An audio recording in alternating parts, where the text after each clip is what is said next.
Saya pernah kesaksian di sini. Saudara, kesaksian saya ini bukan saya mau menyombongkan diri, bukan. Tapi saya mau mengajak semua saudara yang ada di sini. Mari kita jadi orang Kristen, jangan setengah-setengah. Jadi orang Kristen jangan main-main lagi. Dan jadi orang Kristen jangan kompromi kembali dengan dunia.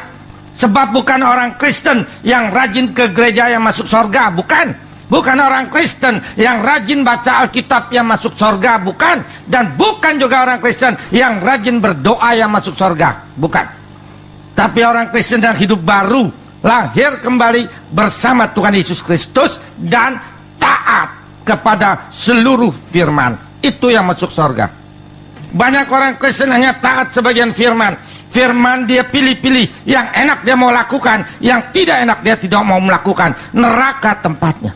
Jangan kita mengira menerima Tuhan Yesus lalu dibaptis lalu pasti masuk surga. Tidak. Kalau baru menerima Tuhan Yesus dibaptis belum tentu masuk surga. Tapi kalau menerima Tuhan Yesus dibaptis dan taat kepada seluruh firman, itu yang masuk surga.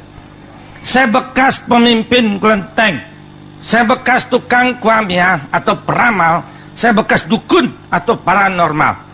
25 tahun saya mengkhianati Yesus Kristus. Tapi kasih Yesus sungguh besar. 13 tahun yang lalu saya diselamatkan kembali. Sekarang saya menjadi pelayan Tuhan. Masih kecil saya Kristen, Kristen turunan, Kristen GKI di Jakarta. Bahkan waktu itu GKI belum ada, yang ada Tionghoa Kitu Kohwe. GKI-nya zaman dulu. Papa saya majelis dari gereja itu di Tanah Abang.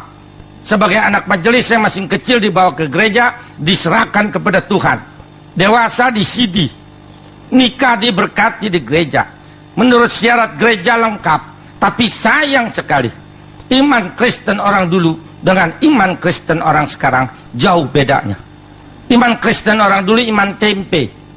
Kenapa saya berani katakan iman tempe? Karena orang dulu ke gereja jarang bawa Alkitab.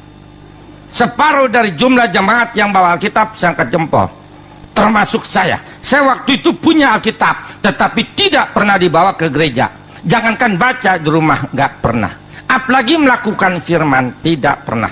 Saya waktu itu ke gereja hanya sebagai kebiasaan, hanya sebagai rutinitas, bukan kerinduan mau menyembah, memuji, memuliakan Tuhan. Barang siapa di dalam hidupnya tidak melakukan firman setiap hari, jangan harap ada kuasa atau ada kekuatan dalam tubuhnya. Sebab firman ini hidup, saudara. Dia merupakan benteng, merupakan perisai buat kita dari serangan setan. Yang tidak melakukan firman setiap hari, diserang setan rubuh sekalipun pendeta. Nanti saya buktikan satu persatu. Waktu itu tahun 64, umur saya 24 tahun. Karena saya tidak mempunyai iman, saya keluar dari gereja, saya keluar dari Tuhan Yesus Kristus. Saya jatuh oleh propaganda setan. Saya belajar ilmu berkelahi, ilmu kebal di Baduy 9 tahun. Sampai tahun 73. Tahun 73 datang roh. Roh itu bisa berbicara melalui hati saya. Roh itu mengaku Raden Surya Kencana. Orang bekas kelenteng pasti tahu. Karena kelenteng di Jakarta pada umumnya ada keramat Raden Surya Kencana, pusatnya di Ciliungsi. Saya mau diangkat sebagai muridnya, saya diajarkan ilmu menolong orang sakit dan ilmu meramal. Dulu saya pintar meramal, saudara, tetapi sekarang saya tidak gunakan lagi, berdosa.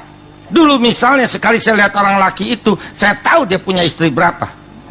Sekali saya lihat anak gadis itu, saya tahu dia masih gadis tidaknya. Karena apa? Karena saya bisa